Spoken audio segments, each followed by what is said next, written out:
Hello बच्चों, welcome to biology extrema where we teach biology from the basics to the extreme. Myself Keshav Bansal and आज हम इस video में क्या स्टडी करेंगे बच्चे।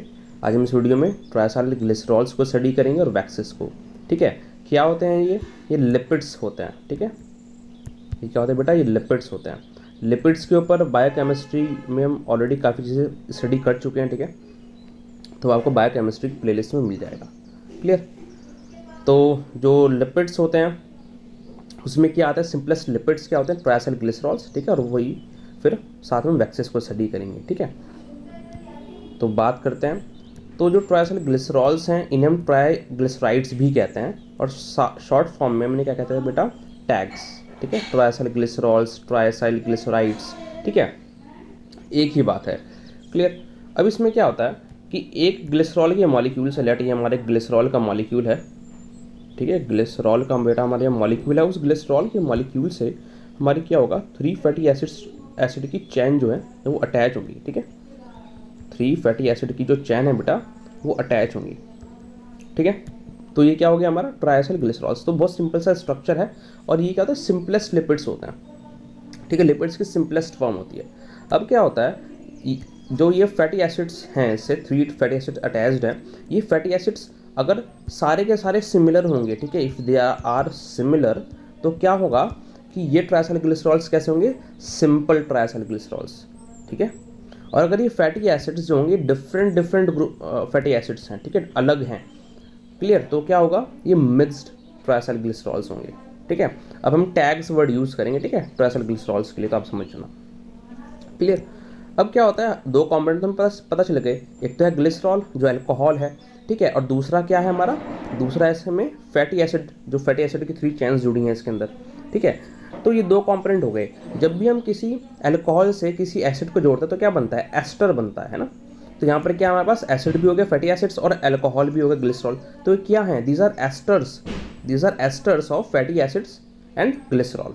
ठीक है, ऐसे हम लिपिड को डिफाइन करते हैं। ठीक है, बाकी जब हमने लिपिड्स की जो वीडियो थी वो स्टडी करी थी, ठीक है, तब भी हमने बताया था कि लिपिड्स की कोई एक परफेक्ट डेफिनेशन नहीं है। ठीक है, लिपिड्स में हम कह देते हैं these are esters of fatty acids and alcohol, but उसमें कई बार होता है कि हम कैसे डिवाइड करते हैं, simple lipids and complex lipids में, जैसे हमने उस वीडियो में किया भी था, प्लेलिस्ट मिल जाएगी।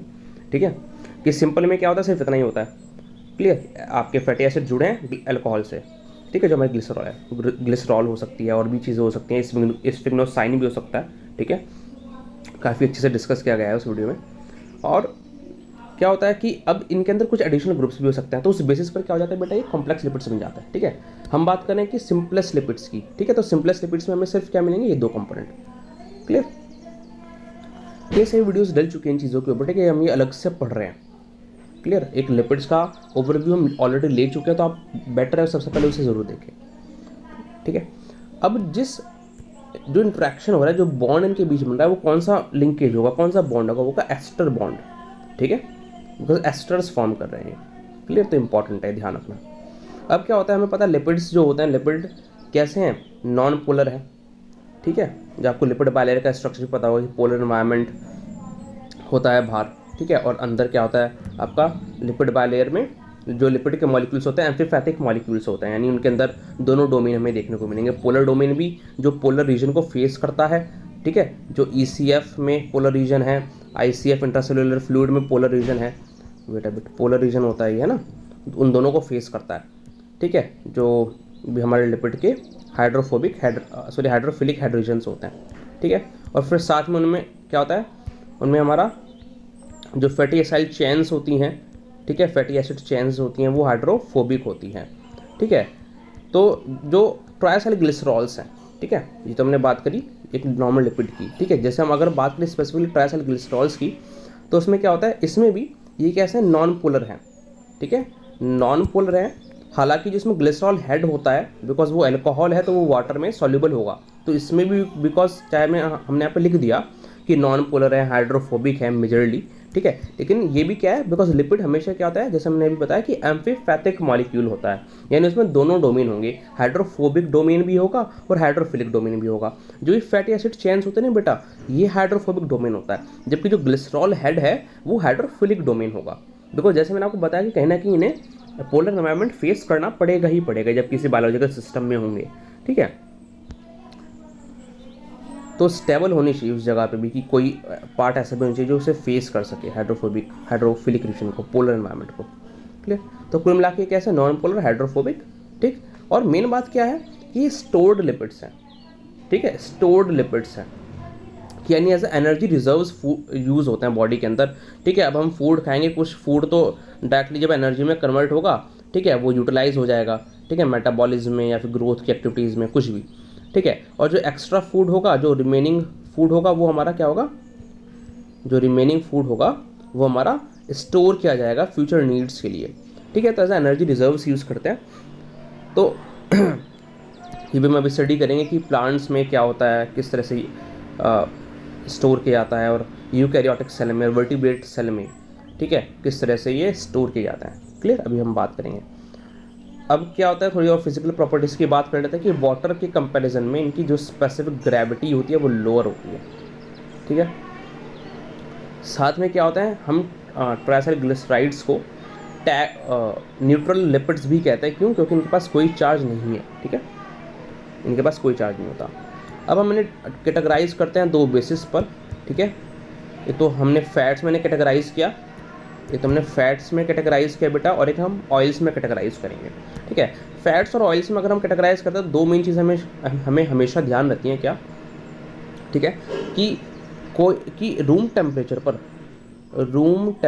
पर, ठीक है, जोन से टैग्स, बिकॉज दोनों ही टैग्स हैं, जोन से टैग्स सॉलिड होंगे, वो यूजुअली कौन से होंगे, वो आएंगे आपकी फैट्स की कैटेगरी में, ठीक है, वो आएंगे बेटा आपकी फैट्स की कैटेगरी में। और जो ट्राइसल्ग्लिसराइड्स क्या होंगे, लिक्विड होंगे एट रूम टेम्परेचर, वो किसकी कैटेगरी में आएंगे, ऑयल्स की कैटेगरी में आएंगे। और आपने देखा भी होगा, जैसे घी होता है, आपके घर में घी होगा तो क्या होता है, वो यूजुअली सॉलिड होता है ना, सूखा, मतलब सॉलिड फॉर्म में मिलेगा। जब हम तवे गर्म करते हैं तब जाकर वो पिघलता है, जब हाई टेम्परेचर प्रोवाइड करेंगे, ठीक है। अब हम इसका रीज़न भी देखेंगे ऐसा क्यों होता है। और ऑयल्स जो हमें देखने को मिल जाएगा, कोई भी ऑलिव ऑयल हो गया, कोई भी ऑयल हो गया घर पे जो होता है, ठीक है, क्योंकि सबके घर में घी भी मिल जाएगा, ऑयल भी मिल जाएगा। तो ऑयल हमेशा हमें लिक्विड स्टेट में मिलता है, कि वो गीला ही, मतलब लिक्विड फ्लूइड फॉर्म में ही है, ठीक है। तो इस दो बेसिस पर हमने टैग्स को कैटेगराइज किया है। अब ऐसा क्यों होता है, ठीक है, सॉलिड क्यों है, लिक्विड क्यों है, ये आपको रटने की जरूरत नहीं, इसके पीछे कंसेप्ट है, और ये हमने काफ़ी डिस्कस भी किया है इस मैरिज्म वाली वीडियो में, ठीक है। वहाँ से आप अगर देखा है आपने तो पता लगा सकते हो इस चीज़ को। बाकी मैं अभी थोड़ा सा डिटेल में हल्का सा डिस्कस करेंगे कि जो फैटी एसिड्स होते हैं बेटा, फैटी एसिड्स या तो हो सकते हैं सैचुरेटेड या हो सकते हैं अनसैचुरेटेड, ठीक है। सैचुरेटेड फैटी एसिड्स यानी क्या है, सिंगल बॉन्ड प्रेजेंट है सर, सिंगल बॉन्ड प्रेजेंट है। अनसैचुरेटेड में यानी डबल बॉन्ड प्रेजेंट है, ठीक है, ट्रिपल नहीं पाया जाता आपका फैटी एसिड्स के अंदर, ठीक है। अनसैचुरेटेड मतलब डबल भी हो सकता है, ट्रिपल भी हो सकता है, बट जब हम बात कर रहे हैं इन बायोमोलिक्यूल्स की, फैटी एसिड्स की, तो वहाँ पर हमें सिर्फ डबल बॉन्ड देखने को मिलता है, ठीक है। तो क्या होता है कि जो सैचुरेटेड फैटी एसिड्स होते हैं, ठीक है, सैचुरेटेड फैटी एसिड्स में क्या होता है बेटा कि वे हाईली पैक्ड होते हैं। सैचुरेटेड फैटी एसिड्स जो होंगे, फैटी एसिड चेन जो होती हैं, ये हाईली पैक्ड होती हैं, ठीक है। इस वजह से इनका मेल्टिंग पॉइंट क्या होता है, ज़्यादा होता है। और जिस चीज़ का मेल्टिंग पॉइंट ज़्यादा होगा, ठीक है, यानी उसे ज़्यादा एनर्जी देनी पड़ेगी लिक्विड फॉर्म में आने पर, ठीक है, और रूम टेम्परेचर पर उतनी एनर्जी रहती नहीं। तो ये क्या होता है, ऐसे वाले फैटी एसिड्स, ठीक है, ऐसे वाले जो लिपिड्स मॉलिक्यूल्स हैं वे सॉलिड रहते हैं, ठीक है। तो जो सॉलिड रह रहे हैं वो क्यों रह पा रहे हैं, क्योंकि इनमें सैचुरेटेड फैटी एसिड ज़्यादा प्रेजेंट है, ठीक है, हायर प्रोपोर्शंस में प्रेजेंट है, इसलिए क्या है, फैट्स सॉलिड हैं रूम टेम्परेचर पर, ठीक है, इनका मेल्टिंग पॉइंट ज़्यादा है, ठीक है। अब क्या होता है बेटा, अनसैचुरेटेड हो जाना यानी डबल बॉन्ड आ जाना, इससे क्या होता है, किंक प्रोड्यूस हो जाता है। क्या प्रोड्यूस हो जाता है बेटा, किंक प्रोड्यूस हो जाता है आपकी फैटी एसिड चेन में, जो कुछ ऐसा दिखेगा। ये तो हमारा पोलर हेड हो गया, ठीक है, ये हो गया हमारा किंक। देखो ये जो किंक प्रोड्यूस हुआ है यहाँ पर, ये किंक प्रोड्यूस हो गया। इससे जो हमारा यहाँ पर पहले जो स्ट्रक्चर है, जो हाईली पैक्ड हो रहा था, लैटिस स्ट्रक्चर फॉर्म कर रहा था, अब वो नहीं फॉर्म हो पाता, ठीक है, हाईली पैक्ड नहीं हो पाता। जब हाईली पैक्ड नहीं हो पाएगा यानी इसे लेस एनर्जी अगर हम प्रोवाइड करेंगे तब भी ये सारा स्ट्रक्चर डिस्टेबलाइज हो जाएगा। तो यानी मेल्टिंग पॉइंट इनका क्या होता है, अनसैचुरेटेड फैटी एसिड्स का लो होता है, ठीक है, लो होगा तो मेल्टिंग पॉइंट लो है तो क्या होगा, रूम टेम्परेचर पर भी लिक्विड फॉर्म में मिलेंगे हमें। क्लियर। तो ये इनका डिस्टिंक्शन है, किस बेसिस पर हमने ट्राइसल्ग्लिसरॉल्स को डिवाइड किया है, ठीक है बेटा, फैट्स में और ऑयल्स में। अब हमने ऊपर बताया था कि ये जो है आपके एनर्जी स्टोर्स की तरह यूज़ होते हैं, ठीक है। तो आपकी अगर हम बात करेंगे यूकैरियोटिक सेल्स के अंदर, ठीक है, उनके अंदर आपको ऑयल ड्रॉपलेट्स की फॉर्म मिल जाएंगे जो ज़्यादा डेवलप्ड नहीं है ऑर्गेनिज्म, ठीक है। वर्टिब्रेट्स की बात करें, वर्टिब्रेट्स में आपको क्या मिल जाएगा, एडिपोसाइट्स, पर्टिकुलर सेल्स डिवोटेड होंगे इसके लिए, जो बने होते हैं, जो फैट स्टोरेज का काम करते हैं, ठीक है, एडिपोसाइट्स। प्लांट्स के केस में बात करें तो उनके सीड्स में ऑयल्स स्टोर किए जाते हैं, ठीक है, as energy reserve. For example vegetable oils हो गया, ठीक है, ऑलिव ऑयल, कॉर्न का जो ऑयल होता है, ठीक है, मक्के का ऑयल, क्लियर। और इनमें क्या देखने को मिलेगा आपको, जो ये पर्टिकुलर जो ट्राइसल्ग्लिसरॉल्स होते हैं इनमें अनसैचुरेटेड फैटी एसिड ज़्यादा होता है, ठीक है। और इस वजह से ये क्या होता है, ये लिक्विड होता है रूम टेम्परेचर पर, क्लियर। तभी हम ऑयल्स की बात करिए, फैट्स नहीं हमने पर्टिकुलर डाला है यहाँ पे, ठीक है। अब क्या होता है, जैसे हमने बात करी थी जो फैट्स की क्या एग्जांपल है, तो हमने ऑयल के एग्जांपल ले ली, वेजिटेबल ऑयल, ठीक है, ऑलिव ऑयल, जैसे कॉर्न का ऑयल हो गया। अब हम फैट्स की बात करें, ठीक है, फैट्स में सैचुरेटेड ज़्यादा होता है इसलिए वे सॉलिड होता है रूम टेम्परेचर पर, जैसे बीफ फैट हो गया, ठीक है, ट्राई स्टीयरिन हो गया, क्लियर। ये कुछ एग्जांपल्स हैं जो हमने ऊपर ऑयल्स और फैट्स की बात करी थी। अब क्या होगा, अगर हम जो लिपिड रिच फूड्स हैं, ठीक है, जिनमें लिपिड कंटेंट हाई है, उसे हम एयर से एक्सपोज रख देंगे तो क्या होगा, बिकॉज एयर में क्या होती है, ऑक्सीडेशन पावर होती है, तो वो क्या कर देगी, वो ऑक्सीडेशन कर देगी किसका, इन फैटी एसिड्स का, ठीक है। जो अनसैचुरेटेड फैटी एसिड्स होते हैं उसमें डबल बॉन्ड होंगे, वो उनका क्या कर देगी बेटा, ऑक्सीडेशन कर देगी। इसी प्रोसेस को हम क्या कहते हैं, रेंसिडिटी, ठीक है। इसी फिनोमेना को हम क्या कहते हैं, रेंसिडिटी, कि ये जो ऑक्सीडेटिव क्लीवेज हुआ है इससे हमारा जो लिपिड रिच फूड था वो क्या बन गया, रेंसिड बन गया। तो इसका रिजल्ट क्या होता है इस ऑक्सीडेटिव क्लीवेज का, डबल बॉन्ड्स के, कि का लिपिड रिच फूड्स का जो स्मेल है वो ख़राब हो जाती है, ठीक है। तो यानी स्पॉइल हो गया आपके जो लिपिड रिच फूड्स हैं, इसे हम कहते हैं रेंसिडिटी, क्लियर। अब हम बात करते हैं बेटा पार्शियल हाइड्रोजनेशन की। अब क्या होता है, हमें पता है हम ऑयल्स को कैसे यूज़ करते हैं, ऑयल्स को हम यूजुअली यूज़ करते हैं फ्राइंग के लिए, ठीक है, तलने के लिए चीज़ों को, ठीक है। मतलब उनका सामने किससे होगा, हायर टेम्परेचर से होगा बॉडी के अंदर, जब हम एनवायरनमेंट में इन्हें गर्म करेंगे, ठीक है। जैसे फ्रेंच फ्राइज हम तल रहे हैं तो उसमें हो गया फॉर एग्जांपल, क्लियर। तो क्या होता है कि जब इन्हें हायर टेम्परेचर से इनका सामना होता है तो ये हो सकता है इनकी स्टेबिलिटी लूज़ हो जाए, ठीक है, इनके उगाड़ ना हो जाए, इसलिए हम क्या करते हैं, इनका पार्शियल हाइड्रोजनेशन कर देते हैं, ठीक है।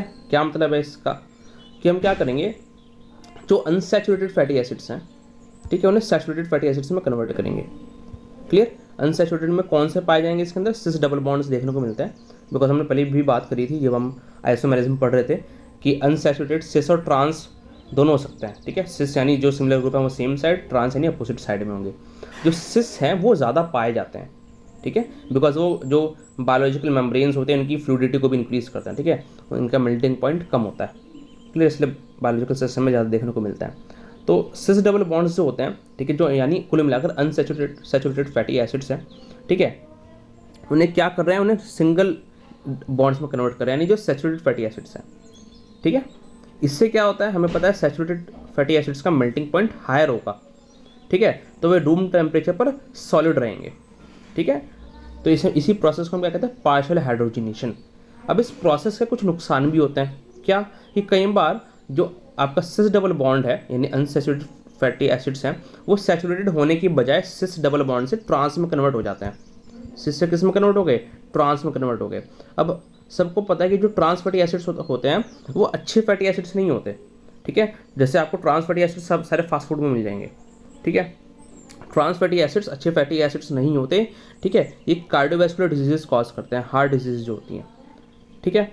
कैसे करते हैं, ये जो ट्राइसल्ग्लिसरॉल्स हैं, ठीक है, उनके लेवल को रेज करेंगे बॉडी के अंदर, और कोलेस्ट्रॉल जो बैड कोलेस्ट्रॉल है, ठीक है, LDL, ठीक है, लो डेंसिटी लिपोप्रोटीन जो है आपके, ठीक है, इन्हें इंक्रीज करेंगे, जबकि HDL का जो लेवल है, जो गुड कोलेस्ट्रॉल है उसका डिक्रीज करता है, ठीक है। तो ट्रांस फैटी एसिड्स अच्छे नहीं होते, ठीक है। साथ में इन्फ्लामेटरी रिस्पॉन्स भी बॉडी में इंक्रीज करते हैं, क्लियर। तो ये कुछ अनडिजायरेबल इफेक्ट्स हैं जो आपको पार्शियल हाइड्रोजनेशन में देखने को मिल जाते हैं, क्लियर। अब हम बात करते हैं बेटा सैपोनिफिकेशन की। सैपोनिफिकेशन में क्या होता है कि आपने ट्राइसल्ग्लिसरॉल्स लिए, ठीक है, और आपने क्या लिए, एल्कलीज ले लिए कुछ, like sodium hydroxide, potassium hydroxide, ठीक है। अब इनको मिक्स कर दिया आपने, मिक्स करने पर क्या हुआ, ये जो एल्कलीज हैं ये क्या कर देंगे, इसका ब्रेक डाउन कर देंगे, इसका क्या कर देंगे, हाइड्रोलिसिस कर देंगे, ठीक है। और क्या फॉर्म होगा आपका, यहाँ पे आपके दो चीज़ें फॉर्म होंगी, एक तो होगा आपका सोप, ठीक है, और दूसरा आपका क्या होगा आपका ग्लिसरॉल, जो अल्कोहल है। तो जब हम ट्राइसल्ग्लिसरॉल टैग्स को यानी एल्कलीज से सोडियम हाइड्रोक्साइड, पोटेशियम हाइड्रोक्साइड इनसे ट्रीट कराएंगे तो ये जो एल्कलीज हैं ये क्या कर देंगे, ये हाइड्रोलिसिस कर देंगे, ब्रेक डाउन कर देंगे टैग्स का, किस में, सोप में और ग्लिसरॉल में। इसी प्रोसेस को हम क्या कहते हैं बेटा, सपोनिफिकेशन। ठीक है, इसी प्रोसेस को हम क्या कहते हैं, सपोनिफिकेशन। और जितना हम ये ले रहे हैं, एल्कलीज ले रहे हैं, ठीक है, जितने मिलीग्राम ऑफ हम एल्कलीज ले रहे हैं और जितने milligram of alkalis 1 gram triacyl glycerols को हाइड्रोलिसिस करने के लिए चाहिए। ठीक है, जितने milligram of alkalis 1 gram of triacyl glycerols को हाइड्रोलिसिस करने के लिए चाहिए, ठीक है, सेपोनिफाई करने के लिए चाहिए, वही क्या कहलाता है, सेपोनिफिकेशन नंबर। ठीक है, अब एक होता है आपका आयोडीन नंबर। ये आयोडीन नंबर क्या करता है, आयोडीन नंबर आपका डिग्री ऑफ अनसैचुरेशन बताता है कि कितना, कौन सा जो फैट्स है या फिर ऑयल्स है वो कितना ज़्यादा अनसैचुरेटेड है। ठीक है, बाकी तो हमें पता है भाई ऑयल्स यूजुअली ज़्यादा सैचुरेटेड, ऑयल्स जो है आपके ज़्यादा अनसैचुरेटेड होते हैं। ठीक है, तभी आपके लिक्विड होता है रूम टेम्परेचर पर, जबकि जो सैचुरेटेड फैट्स होते हैं, ठीक है, वो सॉलिड होते हैं। क्लियर, तो फिर भी हो सकता है 2 ऑयल्स हैं, उनमें कौन सा कितना ज़्यादा अनसैचुरेटेड है ये बताने के लिए, या फिर कोई इवन फैट भी है, ठीक है, कौन सा कितना ज़्यादा सैचुरेटेड है फिर अनसैचुरेटेड है, ये बताने के लिए हम क्या करते हैं, एक आयोडीन नंबर होता है। ठीक है, कि जितना ग्राम्स ऑफ आयोडीन जो होगा वो ऐड किया जा सकता है इन 100 gram of sample of fat and oil. ठीक है, वो क्या होगा, उसका आयोडीन नंबर होगा। ठीक है, ये क्या बताता है, डिग्री ऑफ अनसैचुरेशन। अब हम बात करते हैं वैक्सीज की। वैक्सीज जो होता है बेटा, वैक्सीज भी क्या होंगे, वैक्सीज भी एस्टर्स हैं फैटी एसिड्स के, ठीक है, और अल्कोहल्स के। अब ये फैटी एसिड्स सैचुरेटेड भी हो सकते हैं, अनसैचुरेटेड भी हो सकते हैं। और जो अल्कोहल्स है वे, एक तो सबसे पहली बात, long chain high molecular weight होंगी, इवन फैटी एसिड्स भी, ठीक है, लॉन्ग चेन होंगी, लंबी लंबी फैटी एसिड्स। ठीक है, और जब फैटी एसिड जब लंबी होंगी कोई चीज़ तो उसका मॉलिकुलर वेट भी इंक्रीज होगा, ऑब्वियस सी बात है। साथ में मेन बात क्या है यहाँ पर कि मोनोहाइड्रोक्सी अल्कोहल्स होंगे, यानी सिर्फ एक ही OH ग्रुप है यहाँ पर। ठीक है, अल्कोहल्स के अंदर। अब ये प्लांट्स भी सिंथेसाइज करते हैं और एनिमल्स भी सिंथेसाइज करते हैं। प्लांट्स में जैसे हो गया कैरनेबुआ वैक्स, ठीक है, जबकि एनिमल में हो गया बी वैक्स, ठीक है, जो हनी बीज करती है। ठीक है, उनका प्राइमरी प्रोडक्ट यही होता है, हनी तो सेकेंडरी प्रोडक्ट होता है उनका। वैक्सीज जो हैं ये एनर्जी स्टोरेज में भी काम आएंगे, वाटर रिपेलेंट्स में काम आते हैं। ठीक है, हम और भी चीज़ें देखेंगे कि जो इन्फेक्शन है, पैरासाइट्स इन्फेक्शन कॉज करते हैं, उनसे भी प्रिवेंट करने में काम आता है, प्लांट्स के अंदर यूज़ होता है। इवेपोरेशन प्रिवेंट करने के काम आता है। ठीक है, साथ में जो फार्मास्यूटिकल इंडस्ट्रीज़ हैं उसमें यूज़ होगा, कॉस्मेटिक्स में लैनोलिन हो गया, बीज वैक्स जो बताया आपका। ठीक है, ये वैक्सीज के, ठीक है, फंक्शंस हैं, ठीक है, एनर्जी स्टोरेज, वाटर रिपेलेंट, ये सारे फंक्शंस हैं। और कुछ एग्जांपल्स हैं, जैसे आपका बर्ड्स होता है, बर्ड्स हैं आपके वर्टिब्रेट्स हैं, ठीक है, तो वो आपने देखा होगा वो अपनी बीक्स को बाबा अपनी जो टेल होती है वहाँ पर प्रीन ग्लैंड्स प्रेजेंट होते हैं, ठीक है, उसमें लगाते रहता है और फिर उससे क्या करते हैं, अपने फेदर्स में लगाते हैं, बिकॉज हमने कहा ये वाटर रिपेलेंट है, तो क्या करते हैं, इससे उनके फेदर्स भी ल्यूब्रिकेट होते हैं और वो वाटर प्रूफ भी बनते हैं। ठीक है, तो जैसे बर्ड्स का एग्जाम्पल लिया गया, प्रीन ग्लैंड्स प्रेजेंट होते हैं वहाँ पर। और साथ में आपको जैसे प्लांट्स में मैंने बताया कि इवेपोरेशन प्रिवेंट कर रहे हैं, ठीक है, इन्फेक्शन जैसे पैरासाइट्स होते हैं उनसे प्रिवेंट कर रहे हैं। वैक्सीज हो गए, जैसे एग्जांपल हॉली की लीव्स हो गए, पॉइजन आइवी हो गया, और साथ में और भी जो ट्रॉपिकल प्लांट्स होते हैं उन सब में ये यूज़ होता है। एक और मेन इंपॉर्टेंट बात क्या है बेटा इसके अंदर, कि अगर हम टैग्स से इन्हें कंपेयर करें तो इनका मेल्टिंग पॉइंट हायर होता है। ठीक है, मेल्टिंग पॉइंट हायर होगा, मतलब ये सॉलिड होंगे और ज़्यादा, ठीक है, रूम टेम्परेचर पर, किसी भी ट्राइसल्ग्लिसरॉल से भी। ठीक है, इन्हें पिघालने के लिए और ज़्यादा हीट देनी पड़ेगी। क्लियर बेटा, तो ये था हमारा ट्राइसल्ग्लिसरॉल्स एंड वैक्सीज। आई होप आपको वीडियो समझ में आया होगा। अगर आपको वीडियो अच्छा लगा, वीडियो को लाइक करें, चैनल को सब्सक्राइब करें, एंड जो भी सारे वीडियोज़ हैं उन्हें शेयर करें ताकि और की हेल्प हो सके। एंड प्लीज़ डोनेट करें 10 रुपीज़ पर मंथ। इससे आपकी लाइफ में, मेरी लाइफ में एंड इस वर्ल्ड में डिफरेंस क्रिएट होगा। And I will be more motivated कि मैं आपको नॉलेज सर्विस प्रोवाइड कर सकूँ, better books and take back कर सकूँ। So thank you from Biology Extrema. See you next time. Take care.